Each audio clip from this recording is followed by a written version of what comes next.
Last year, 51 of the largest low-wage employers inflated CEO pay while their workers suffered under the pandemic. The Carnival Cruise Company stranded their employees at sea for months, but that didn't stop the board from giving their CEO a special retention award that boosted his pay to $13 million.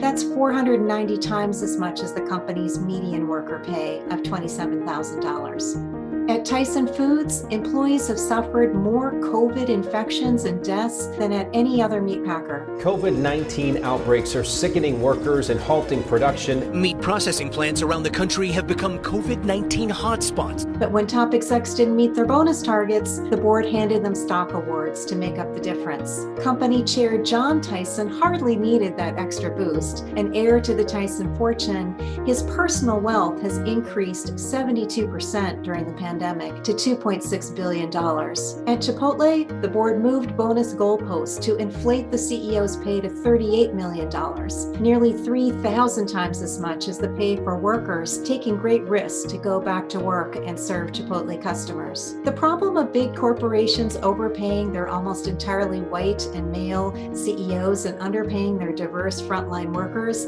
didn't just start with the pandemic, but it's even more galling in a year when these workers are demonstrating how essential they are to our economy and our public health. Senator Bernie Sanders is the lead champion of a bill in Congress that would crack down on this problem. Under the Tax Excessive CEO Pay Act, the wider a company's gap between CEO and worker pay, the higher their tax rate. If this bill had been in place last year, Walmart, with a gap between CEO and worker pay of 1,078 to 1, would have owed the IRS another $1 billion, enough to cover the cost of 13,500 clean energy jobs. We should no longer tolerate a business model that creates obscene wealth for a few at the top while leaving so many of the rest of us behind.